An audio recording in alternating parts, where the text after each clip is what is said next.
네, 안녕하세요. 이번 VA 발표를 맡은 국민대학교 AI 빅데이터 융합학과 김윤재라고 합니다.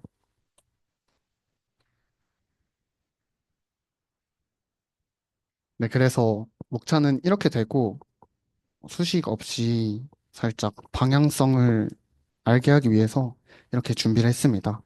그래서 우선 이 논문에 대해서 얘기하기 전에 백그라운드가 좀 긴데 우선 빈도주의 학자와 베이지안 학자에 대한 설명으로 시작하겠습니다. 빈도주의 학자는 고정된 파라미터 세타에 대해서 어, 새로운 분포 y를 예측하는. 근데 이때 세타는 하나의 고정된 값으로 이제 모델의 하이퍼 파라미터 튜닝이나 또는 로스, 오브젝티브 펑션을 통해서 파라미터 세타를 튜닝하는 거고, 베이지안 학자는 세타의 고정된 값이 아닌 어떠한 하나의 확률 분포로서 세타의 분포를 우선 구하고 그 세타의 분포에 대해 새로운 입력에 대한 y의 분포를 예측한다는 것이 베이지안 학자의 입장입니다. 그래서 베이지안 학자는 예측값에 대한 불확실성을 측정 가능하다. 지금은 약간 이해가 안 되실 텐데 계속 가보도록 하겠습니다. 그래서 이제 내가 모르는 영역을 알고 있는 것이 딥러닝에선 좀 중요한 영역이고 빈도주의 학자는 내릴 수 없는 이러한 불확실성을 이제 베이지안 학자는 내릴 수 있습니다. 그래서 방금 오른쪽과 같이 잠재 변수 Z의 차원에 있어서 빨간 군집이 사자, 뭐 파란 군집이 고양이, 뭐 표범, 강아지, 치타와 같은 이러한 어떤 모르는 새로운 인풋에 대해서 이런 잠재 변수 이제 Z의 벡터가 이렇게 인베딩 벡터가 생겨났다고 가정하겠습니다. 근데 이때 이제 이 검은 색깔 점에 대해서는 빈도주의 학자는 절대로 설명할 수가 없습니다. 왜냐하면 파라미터 세타는 고정되어 있기 때문에 이 검은 점은 모델이 학습하지 않았기 때문에 검은 점에 대한 새로운 입력 x 다시를 찾을 수 없고 또한 이 검은 점은 모델이 학습하지 않았기 때문에 이로 인해 생기는 디코더 Y에 대해 예측할 수가 없습니다. 이렇듯 오른쪽에 보이는 잠재 변수 Z에 대해 이 각각의 모든 차원에 대해서 모델은 절대 모든 분포를 알 수가 없습니다. 이렇기 때문에 이 모델은 X가 주어졌을 때, 새로운 입력 X가 주어졌을 때 그 입력 X에 대해서 모든 X를 잠재 변수 Z에 1대1 대응을 시킬 수가 없습니다. 물론 이제 대응을 시킬 수는 있는데 인풋 데이터가 아주 많아야 하고 그리고 모델은 이 모든 인풋 데이터에 대해서 제대로 학습할 수 있는 만큼의 모델 크기를 가져야 합니다. 그리고 두 번째로 이제 이 검은 점 Z에 대해서 디코더에 넣으면 아웃풋 Y 다시를 바로 찾을 수 있을까에 대해서 빈도주의 학자는 당연히 디코더에 넣으면 나온다고 말을 하지만 사실 아까 말씀드린 것처럼 검은 점 Z에 대해서는 인코더 모델 이제 인코더가 학습하지 않았기 때문에 Z 다시는 사실상 모델이 알 수 없는 점입니다. 그래서 이번에 대한 질문에 대해서 모델은 대답할 수 없습니다. 근데 이제 이런 가정을 할 수 있습니다. 이 Z 다시가 나온 인코더의 계산을 추적하면 이미지의 RGB가 나올 텐데 그러면 X의 분포를 알 수 있지 않을까? 하지만 결국 파라미터 고정된 세타에 대해 그 역전파 과정을 진행해야 되기 때문에 요즘 나오는 모델의 파라미터는 워낙 크기 때문에 빈도주의적 입장에선 이걸 블랙박스라고 표현합니다.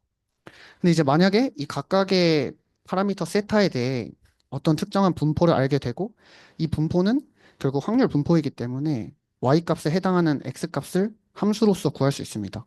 그렇기 때문에 이 새로운 세타에 대해서 파라미터가 이제 세타의 분포를 먼저 구해놓고 새로운 입력 x 다시가 들어왔다라고 했을 때는 베이지안 관점에서는 확률 분포 세타를 알고 있기 때문에 그 x 다시에 대해 z 다시의 값을 바로 구할 수 있습니다. 그렇다면 이제 베이지안 입장에서 어떻게 모델 내부를 볼 수 있는지 알아보겠습니다. 그래서 이제 베이지안은 결국 딥러닝이 틀릴 수 있다는 불확실성을 확률로서 표현을 해주자라는 관점에서 시작을 했고, 저 베이지 정리죠. 베이지 정리는 저희가 알다시피 어떤 새로운 입력 D가 들어왔을 때 세타를 구하는 게 결국 PD분의 PD 기분 세타 곱하기 P 세타를 통해서 알 수 있는데 결국 이거는 파라미터 분포 P 세타의 관점에서 보면 그 앞에 있는 저 PD분의 PD 기분 세타에 대해서는 어떤 하나의 에타, 어떤 특정 상수값 에타로 나타낼 수 있습니다. 그렇기 때문에 이 에타만 업데이트하면 되기 때문에 베이지안은 오른쪽 그림과 같이 뉴럴 네트워크를 다시 아키텍처를 구조를 짰습니다. 그래서 세타를 이 빈도주의적에서는 그냥 하나의 실수 값으로 표현을 했지만 어떠한 확률 분포로 나타냄으로써 각각의 x에 대한 모든 분포에 대한 h1이라는 값을 전부 다 함수로 넣어서 알 수 있습니다. 그래서 이제 쉽게 말하자면 히든 레이어 출력에 확률 분포를 각각 걸어준다. 그래서 오른쪽 식에서 저 시그마, 저 분산에 해당하는 시그마가 있는 것을 볼 수 있습니다. 그래서 그림과 같이 빈도주의 학자는 모든 예측에 대한 확률을 결국에는 확률이 높은 것을 예측하기 때문에 저렇게 불확실성이 매우 적은 반면에 베이지안은 모르는 분포, 세타, x에 대해서는 학습한 적 없는 분포에 대해서는 불확실성이 커지기 때문에 이를 통해 베이지안 관점에서는 불확실성이 크면 모델이 알지 못하는 분포였다라는 결론에 도달할 수 있겠죠. 그래서 결국 이 뒤에 후처리를 통해서 불확실성이 높으면, 예를 들어서 확률이 분산이 높으면 이, 이 예측에 대해서는 믿지 말자. 다른 후처리를 거치자. 라는 과정을 통해서 모델의 성능을 높일 수 있습니다. 그래서 공통점으로는 P세타를 업데이트한다. 역전파 과정을 통해서 업데이트한다는 것이 공통점이긴 하지만 결국엔 어떤 사전 분포로서의 업데이트이기 때문에 좀 많이 다릅니다. 그래서 베이지안은 오른쪽 식과 같이 P세타를 다음과 같이 가중치의 분포와 편향의 분포로 나뉘었고 이 각각에 대한 가중치와 편향은 하나의 정규 분포, 그 평균이 0이고 분산이 시그마 W의 제곱인 그리고 평균이 0이고 분산이 시그마 B의 제곱인 각각의 정규 분포에서 샘플링하는 것으로 이렇게 확률 파라미터 세타에 대한 분포를 나타냅니다. 그래서 결국에 이 분산 정규 분포에서 분산이 작으면 이 좀 더 뾰족해지기 때문에 각각에 대한 X의 분포가 모인다라는 관점에서 볼 수 있고 결국 이 모인다는 관점은 위 그림과 같이 불확실성이 낮아진다라고 알면은 좋을 것 같습니다. 그래서 요약하자면 확률 분포와 샘플링을 통해서 모델을 신뢰할 수 있는 정도를 베이지안 관점에서는 나타내는 거고 이를 위해서 확률 분포로서 파라미터 세타를 예측을 한다. 그래서 후처리 알고리즘을 만든다면 성능을 더 높일 수 있겠다. 라는 것이 나올 수 있습니다. 여기서 이제 결국엔 파라미터, 각각에 대한 확률 분포를 다 알아내야 되기 때문에 아까 말씀드린 것과 같이 파라미터가 점점 많아지는 이 과정에서 파라미터 세타에 대한 분포를 실험적으로 알 수는 없다라고 판단을 했기 때문에 그래서 나오게 된 게 이 논문에서 나온 베리에이션 인플루언스입니다. 그래서 아까는 결국에는 샘플링 과정을 각각의 파라미터에서 했지만 지금 여기 있는 이 수식은 D에 대한 분포를 찾는 것이 아닌 D와 가장 유사한 어떤 세타 다시라는 새로운 분포를 만들어내자입니다. 그리고 그 새로운 분포를 학습하는 과정에서 그 벡터 차원에서 예측을 더 잘할 수 있는 분포로 옮기자는 것이 이 VA의 Variation Inference의 가정입니다.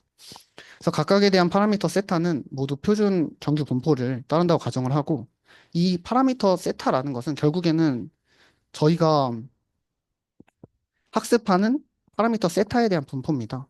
그래서 이는 VA와 같이 표준 정규 분포에서 나오는 것으로 가정을 하고 저 Q라는 이제 어떤 새로운 정규 분포는 시그마 콤마 이제 뮤 콤마 시그마의 제곱이라는 어떤 모르는 일단 분포로 정규 분포로 시작을 한 뒤에 그 KL 디버전시 손실함수를 통해서 그 두 분포를 서로 유사하게 움직이는 것으로 이런 식으로 학습을 합니다.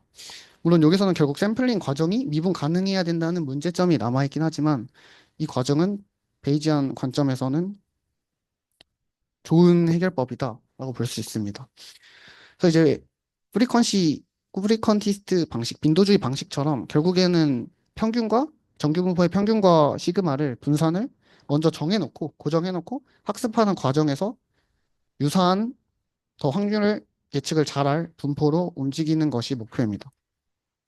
그래서 이제 KL 디버전시라는 것은 결국 두 분포 사이의 거리가 최소화가 되도록 학습을 하는 거고, 이 디버전시라는 새로운 로스 펑션을 통해서 역전파를 통해 자동 학습이 되기 때문에 아까와 같이 파라미터 수가 많다라고 해도 자동으로 학습되기 때문에 어떤 샘플링이나 아니면 간접적으로 실험적으로 하는 것이 아니기 때문에 자원 절약을 할 수 있다는 장점이 있습니다. 그래서 KL 디버전시는 결국에는 그 두 정보 사이의 분포에서 그 기존 분포에 뺨으로써 그 새로 저희가 알고자 하는 분포가 그 기준 분포와 얼마나 차이가 나냐를 순수하게 측정할 수 있는 방법이라고 볼 수 있습니다. 그렇게 해서 다시 베이지안 관점에서 아까 질문을 했던 네 가지에 대해서 답을 하면 저 검은 점 Z 다시에 대해서 인풋 X 다시는 파라미터 세타, 인코더의 파라미터 세타에 대한 분포로서 과정을 거치면 찾아낼 수 있고 또한 디코더를 통해 나오는 아웃풋 X 다시 새로운 Y 다시는 확률로서 표현이 가능합니다. 그래서 찾을 수 있다는 말에 답을 할 수는 없지만 내가 이 모델이 찾은 답이 얼마나 믿을 수 있는지 신뢰도의 관점에서는 기존 빈도주의보다는 낫다라고 말을 할 수 있습니다. 결국 VAE는 이와 마찬가지로 잠재 변수의 어떤 Z가 이 연속적인 잠재 변수 Z가 주어질 때 이 Z가 결국 인풋 X의 분포를 알아낼 수 있는 것인지 이 Z가 인풋 X와 1대1로 대응할 수 있는지에 대해 고민한 논문이고 이제부터 그러면 사전 설명이 끝났으니 진짜 VA에 대해서 알아보도록 하겠습니다. 아까 말씀드린 것처럼 Z는 Z의 사전 분포, 지금 오른쪽과 같이 잠재 변수 Z에 여기 있는 모든 점에 대한 그런 분포, 확률 분포인 P 세타의 Z에서 생성이 된다라고 가정을 합니다. 이 식 자체는 어려운데 결국엔 이 점 Z는 우리가 요 오른쪽과 같이 나와 있는 이 차원에서의 모든 Z에 대한 정보를 알고 있으면 당연히 저 검은 점 Z는 표현할 수 있습니다. 예를 들어서 검은 점 Z의 주변이 호랑이에 대한 잠재 변수다라고 하면 저 검은 점 Z는 호랑이와 닮은 잠재 변수라고 표현할 수 있죠. 그래서 결국에는 논문에서는 사전 분포 Z에 대해서 전부 다 알고 있어야 된다라는 말을 1번에서 하는 거고 두 번째는 이 Z가 디코더를 통해서 새로운 아웃풋을 생성을 할 때 이 새로운 아웃풋의 조건부 분포인 P 세타 X 기분 Z를 전부 다 알고 있어야 한다라는 것입니다. 그래서 아까 말씀드린 것처럼 저기 있는 샵은 모델이 더 잘 예측할 수 있는 새로운 파라미터 분포 세트하고 그 파라미터는 역시 저희가 기존에 알고 있는 모든 파라미터에 대한 분포를 알고 있어야 나올 수 있고 그 각각에 대한 PDF는 결국 모델이 학습을 해야 되기 때문에 미분 가능하다고 가정을 해야 된다라고 말하고 있습니다. 근데 이제 이와 관련해서 두 가지에 대한 문제점이 있는데 첫 번째 문제점은 결국 이 PDF를 적분을 해야 그 CDF라고 누적 확률 분포를 알 수 있는데 이건 결국 이 각각에 대한 Z의 분포에 대한 함수를 알고 있어야 적분이 가능하고 또한 이 함수는 적분을 할 수 있는 함수여야지만 가능하다라는 것이 첫 번째 문제입니다. 예를 들어서 저 보라색이 아까 치타였던 것 같은데 저 보라색의 점의 자취를 구해서 적분을 구하시오라는 문제가 있었으면 우선 저 보라색에 대한 확률 분포 자취인 이제 어떤 Z 다시를 구해야 되고 그 Z 다시의 진짜 확률을 알고 싶으면 적분을 해야 된다. 근데 이 과정이 샘플링된 정규 분포 또 어떤 이 Z에 대해서 어떤 확률 분포에 대해서 알 수 있어야 되기 때문에 이는 실제로 구현하기 쉽지 않다라는 게 1번입니다. 실제로 적분을 계산하는 것은 대수학적 관점에서도 정말 어렵습니다. 두 번째는 데이터가 클수록 비효율적이라는 말인데 이는 결국 데이터 하나하나당 샘플링 과정이 필요하기 때문에 이 샘플링 과정은 어, 좀 자원이 많이 들기 때문에 데이터가 많으면 좋지 않다라고 합니다. 그래서 이제 세 가지 이 문제 상황을 제시하는데 아까 말씀드린 것처럼 인코더와 디코더의 파라미터에 대한 분포를 전부 알고 있어야 됩니다. 전부까지 아니더라도 이 추정 값에 대한 확률 분포를 알고 있어야 트루 파라미터인 저 파이 다시와 세타 다시를 구할 수 있는 거고 두 번째는 아까 말씀드린 것처럼 x가 주어졌을 때 z로 가는 그런 사후 추정에 대해서 이제 디코더가 결국엔 잘 생성하기 위해서는 모든 X에 대한 정보가 그 잠재 변수 Z의 차원에서 1대1 대응이 돼야 되고, 결국 이 Z는 우리가 알고 있는 정보여야 디코더에 넣었을 때 모델이 계산할 수 있다라는 것입니다. 모델이 알고 있어야 디코더에서 실제로 좋은 성능이 나온다라는 거고, 세 번째는 이 디코더가 어떻게 학습을 해야 그 잠재 변수 Z에 대해서 이제 아웃풋 X를 낼 때 이 확률 분포를 더 잘 추론할 수 있는지에 관한 문제 상황을 다음과 같은 두 가지로 해결했습니다. 첫 번째는 아까 말씀드린 것처럼 그 X가 주어졌을 때 Z에 대한 확률, 사후 분포를 저희가 알 수가 없습니다. X에 대한 이제 이미지라고 가정을 하면 이 이미지가 어떤 게 들어올지 모르기 때문에, 그리고 데이터셋이 워낙 많기 때문에 인코더가 뭐 많은 데이터셋을 학습했다고 해도 새로 들어온 X에 대해선 Z의 분포를 예측하기 쉽지 않습니다. 아까 말씀드린 것처럼 베리에이션 인퍼런스를 통해서 어떤 새로운 Q파이라는 확률 분포를 도입을 하고, 이 확률 분포가 디코더의 입력인 저 Z와 같아지게끔 KL 디버전시를 한다면 이 인코더의 이제 X에 대한 해석이 디코더의 입력에 대해 매칭을 시킬 수 있다라고 표현을 하면 좋을 것 같습니다. 이게 잘 이해가 안 되신다면 예를 들어서 한국어를 영어로 번역하고 그걸 프랑스 사람한테 말을 해야 된다라고 가정을 하면, 한국어로 영어는 번역이 가능하고 영어에서 프랑스어는 번역이 가능하지만 결국 이 한국어에서 번역한 영어의 뜻과 그 영어에서 프랑스어로 번역하는 그 프랑스어 영어의 뜻이 일치해야 된다는 그런 기준이 필요한데, 이 기준을 이제 다음과 같이 잡았다라고 볼 수 있습니다. 그래서 결국에는 저 인코더를 구하는 것보다는 어떤 Z를 어떻게 샘플링 하냐가 중요한 거고, 그리고 이제 마지막으로 디코더는 이 Z가 주어졌을 때 X에 대한 확률 분포를 알아내는 건데, 이거는 어차피 X에 대해서 라벨이 있기 때문에 금방 쉽게 구해질 수 있습니다.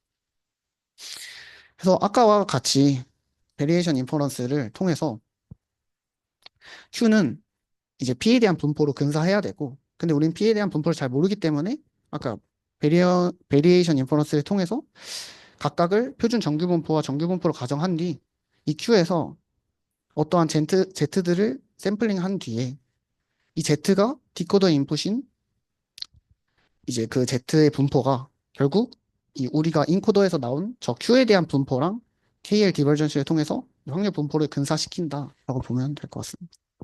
그래서 어떤 인베딩 차원에 있어서 각 두 분포를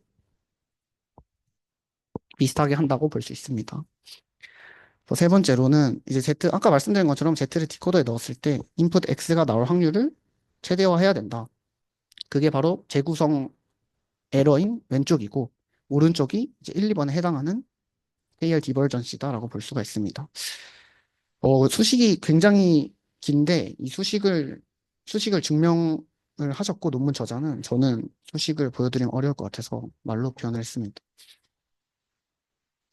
그런데 이제 결국에는 저게 로스 펑션이기 때문에 저게 미분이 가능해야, 역전파가 가능해야 모델이 학습을 할 수 있는데, 사실 세타에 대한 미분은 쉽습니다. 왜냐면 라벨이 있고 저게 이제 확률에 대한 이제 로그 기대값이기 때문에 적분과 미분은 쉽지만, 저 오른쪽에 있는 KL 디버전시는 아까 말씀드린 것처럼 이제 오른쪽 그림이죠. 저 샘플링을 해야 되는데 샘플링을 미분할 수가 없습니다.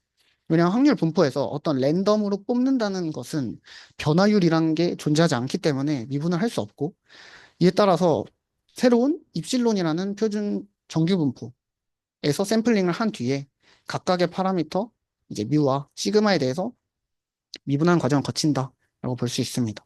이 과정은 좀 이따 코드로 설명을 하겠습니다. 저 그냥 코드를 가져왔고, 보시는 것처럼 저 뮤와 시그마는 저기 있는 Z민과 Z 로그 바입니다. 그래서 이거는 그냥 결국 선형 변환이라고 보시면 됩니다. 결국에는 학습을 통해서 역전파를 통해서 이제 계속 업데이트 되기 때문에 이 뮤와 시그마는 어떻게 보면 각각에 대한 확률 분포, 를 이제 계속 업데이트 되기 때문에 이 뮤와 시그마는 어떻게 보면 각각에 대한 확률 분포를 이제 계속 업데이트 되기 때문에 이 뮤와 시그마는 어떻게 보면 각각에 대한 확률 분포를 이제 계속 업데이트 되기 때문에 이 뮤와 시그마는 어떻게 보면 라고 볼 수가 있습니다. 그리고 그 Z는 결국 저 뮤와 저 시그마에서 샘플링을 하는 과정이고, 저 샘플링을 할 때는 지금 보이는 이제 샘플링 클래스에서 엡실론을 보시면 저 배치 콤마 dim 사이즈에서 랜덤 노멀라이 그 정규 분포를 샘플링을 하기 때문에 저 샘플링은 엡실론이라고 보시면 되고, 뮤와 시그마는 충분히 뽑아낼 수 있다라고 볼 수 있습니다. 그래서 이제 레귤라이제이션 같은 경우는 왼쪽 위에 수식과 같이 이제 뮤의 제곱 더하기 시그마 제곱 마이너스 로그 시그마 제곱 마이너스 1. 저게 이제 표준 정규 분포와 이제 뮤 콤마 이제 시그마 제곱의 정규 분포 사이에 KL 디버전시다. 크로스 엔트로피에서 엔트로피를 빼는 그런 수식이라고 보면 되고, 저기는 결국엔 샘플링이라는 과정이 없이 뮤와 시그마가 있기 때문에 각각 뮤와 시그마에 대해서 미분을 하면 되겠죠. 그래서 가능하다라는 것을 알 수 있습니다.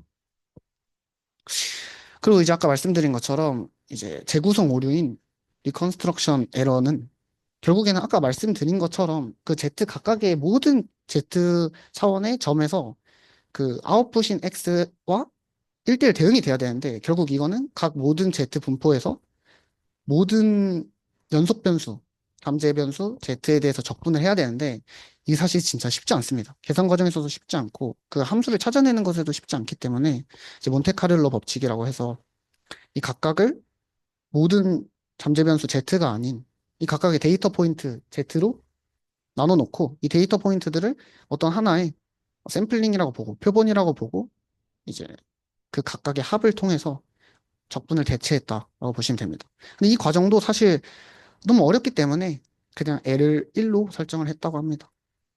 그래서 보시는 바와 같이 이제 저 플래튼 과정에서는 그냥 아예 한 차원으로 내려버립니다. 그래서 Z를 한 개만 뽑는다라고 보시면 되겠습니다.